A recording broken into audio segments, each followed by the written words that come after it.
Hello students, welcome to class 7th। बच्चों, हम पाठ 19 पढ़ रहे थे।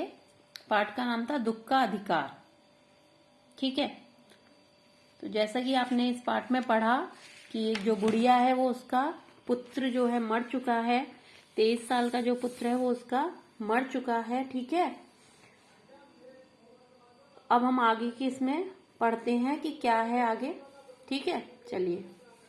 लड़का परसों सुबह मुंह अंधेरे बेलों में से पके खरबूजे चुन रहा था। गीली मेड़ की तरावट में विश्राम करते हुए एक सांप पर लड़के का पैर पड़ गया।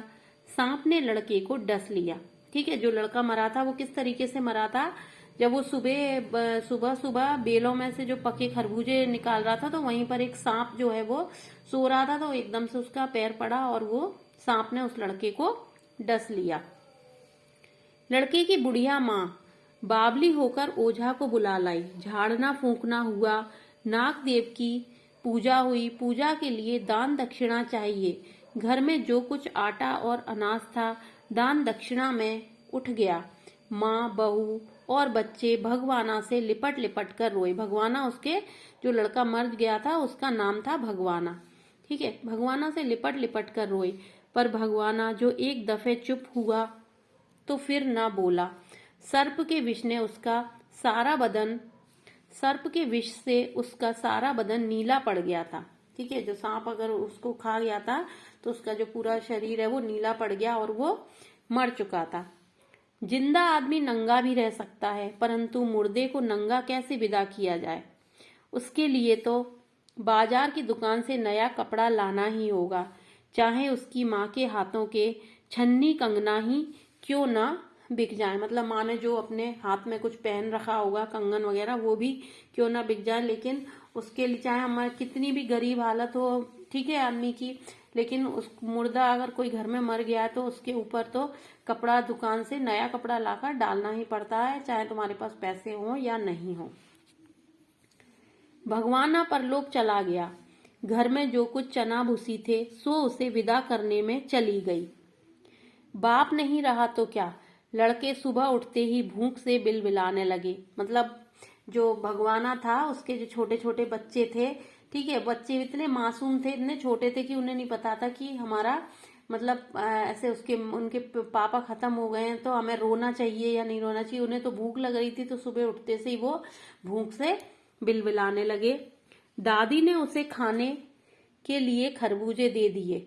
ठीक है, बच्चे को तो खरबूजे दे दिए, लेकिन बहू का बदन बुखार से तवे की तरह तप रहा था। अब बेटे के बिना बुढ़िया को दुवन्नी चुवन्नी भी कौन उधार देता। ठीक है, जब उसने देखा कि जो उसकी बहू थी, भगवाना की जो पत्नी थी, उसको भी बहुत तेज बुखार आ रहा था। ठीक है, अब क्योंकि बेटा मर चुका था इसलिए अब बुढ़िया को कोई उधार भी नहीं दे सकता। बुढ़िया रोते रोते और आंखें पोंछते भगवाना के बटोरे हुए खरबूजे डलिया में समेट कर बाजार की ओर चली। और चारा भी क्या था। ठीक है, अब बुढ़िया ने क्या सोचा कि बेटा तो मर गया, अब उसे कोई दुवन्नी चुवन्नी भी नहीं देगा, उधार भी नहीं देगा, क्योंकि दुनिया ऐसी ही है। ठीक है, लोग बाग ऐसे ही हैं। अगर कोई दुखी है, परेशान है, तो बहुत कम लोग होते हैं जो किसी की मदद करने के लिए तैयार रहते हैं।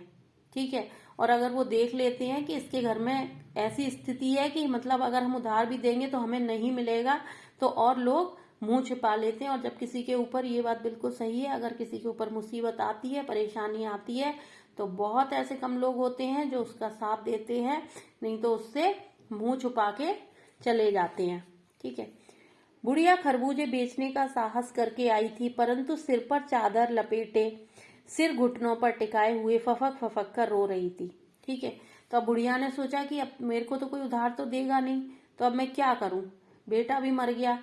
अब खरबूजे डलिया में समेट कर बाजार की ओर बेचने चल दी, क्योंकि इसके अलावा उसके पास कोई चारा नहीं था, कोई ऐसी बात नहीं थी जिससे कि उसके पास पैसे आ जाए, कोई उसकी मदद करे। तो उसने सोचा कि अब मैं ये खरबूजे ही बेच लूंगी। लेकिन वो खरबूजे बेचने का साहस करके चली तो गई। ठीक है, उसने इतनी हिम्मत तो कर ली कि वो खरबूजे बेचने चली गई, लेकिन फिर भी उसे अपने बेटे के मरने का दुख था। ठीक है, तो सिर जो है उसने अपना घुटनों में रख रखा था और वो रो रही थी।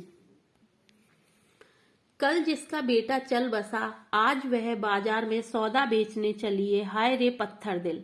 ठीक है, अब लेखक कह रहा है कि मतलब कितना पत्थर दिल है उसका, कि आज उसका बेटा मरा है और वो अब बाजार में सौदा बेचने भी चली गई। मतलब कितना उसने पत्थर रखा होगा अपने दिल पर। ठीक है, तब वो ऐसा काम करने निकली है। कितनी उसकी बेबसी होगी, कितनी वो परेशान होगी, तभी वो ऐसा काम करने के लिए निकली। उस पुत्र वियोगिनी के दुख का अंदाजा लगाने के लिए पिछले साल अपने पड़ोस में पुत्र की मृत्यु से दुखी माता की बात सोचने लगा। अब जो लेखक हैं वो क्या सोचने लगे कि उसने देखा कि मतलब उस बुढ़िया को उसने देखा कि वो कितना मतलब उसका पुत्र चला गया है और पुत्र वियोगिनी है, यानी कि पुत्र के वियोग में जो परेशान है, वियोग में जो दुखी है पुत्र के लिए। तो उसने अंदाजा लगाया, दुख का अंदाजा लगाया। तो उसे पिछले उसके ही पड़ोस में कोई एक ऐसी ही बुढ़िया होगी, उसका भी बेटा मर गया था। ठीक है, तो उसने अंदाजा लगाया कि मतलब किस तरीके का, दोनों के दुखों में क्या अंतर है। ठीक है, और वो जो लेखक जिसको याद कर रहा है पिछले साल जो उसके पड़ोस में जो पुत्र की मृत्यु से दुखी माता थी, वो कैसी थी, संभ्रांत महिला, यानी कि बहुत पैसे वाली। ठीक है, अब वो दोनों में तुलना कर रहा है कि किस तरीके का दुख है। एक बहुत दुखी महिला, गरीब महिला, उसका दुख, ठीक है, उसका भी पुत्र ही मरा है। और एक संभ्रांत महिला, यानी कि जो बहुत पैसे वाली है, जिस पास पैसे की कोई कमी नहीं है, उसका पुत्र भी मरा है। तो उन दोनों के दुखों में क्या अंतर है। ठीक है, वो ये सारी चीजें सोचने लगा। वह सम्राट महिला पुत्र की मृत्यु के बाद 2.5 मास तक पलंग से न उठ सकी थी। 15-15 मिनट बाद पुत्र वियोग से मूर्छा आ जाती थी और मूर्छा न आने की अवस्था में आंखों से आंसू न रुकते थे। 2 डॉक्टर हरदम सिरहाने बैठे रहते थे। हरदम सिर पर बर्फ रखी जाती थी। शहर भर के लोगों के मन उसके पुत्र शोक में द्रवित हो उठे थे। ठीक है, आपने कहानी के उसमें पहले पढ़ा था कि कैसे लोग उस बुढ़िया के बारे में बातें बता रहे थे, और लेखक को याद आ रहा है कि जो एक संभ्रांत महिला थी, उसका जो पुत्र मरा था, तो शहर के लोग भी मतलब उसके पुत्र शोक में द्रवित हो उठे थे। मतलब लोगों को भी उसका जो दुख, पुत्र का जो दुख था मरने का, वो और लोगों को भी था। ठीक है, और हमेशा 2 डॉक्टर जो है वो हमेशा उसके सिरहाने बैठे रहते थे। ठीक है, कभी वो बेहोश हो जाती थी, 15-15 मिनट में बेहोश हो जाती थी, और वो 2.5 महीने तक बिस्तर से भी नहीं उठी थी। एक बेचारी ये दुखी औरत है जो कि दूसरे दिन ही खरबूजे बेचने आ गई। इस तरीके की बातें वो सोच रहा था बाजार में, जब वो रास्ते में चल रहा था। जब मन को सूझ का रास्ता नहीं मिलता तो बेचैनी से कदम तेज हो जाते। जब लेखक को ये दोनों चीजें याद आ रही थी, उसका मन एकदम बेचैन हो गया था और वो तेज तेज कदमों से चलने लगा। उसी हाल में नाक ऊपर उठाए राह चलतों से ठोकर खाता मैं चला जा रहा था। ठीक है, यही सोच रहा था वो, और सीधा एकदम से सीधा चला जा रहा था वो। तो कई लोगों से वो टक्कर भी खा गया। ठीक है, एकदम से टकरा भी गया। सोच रहा था शोक करने, गम मनाने के लिए भी सहूलियत चाहिए और दुखी होने का भी एक अधिकार होता है। ठीक है, और वो ये सारी चीजें मतलब सोच रहा था दोनों के बारे में, और फिर वो ये भी सोच रहा था कि शोक करने और गम मनाने, यानी कि दुखी होने में और गम मनाने के लिए भी सहूलियत चाहिए।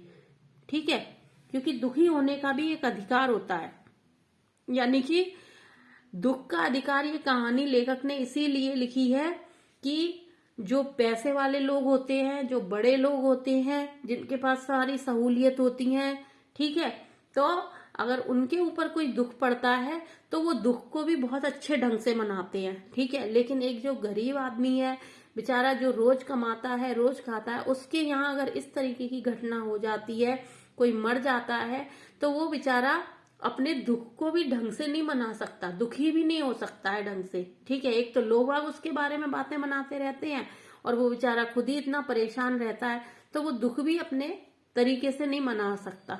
ठीक है, ये ही इस कहानी का पूरा मतलब है, जिसका लेखक ने नाम भी रखा है दुख का अधिकार। ठीक है, अब बच्चों आपको चैप्टर समझ में आ गया होगा। अब आप अपनी नोटबुक में पहले तो आप इस चैप्टर को एक बार फिर से पढ़ेंगे, और ठीक है, और कोई चीज नहीं समझ में आई होगी तो आप मुझसे पूछ लेंगे। उसके बाद आप अपनी नोटबुक में पहले इसके कठिन शब्द करेंगे, और फिर इसके शब्दार्थ करेंगे। ओके।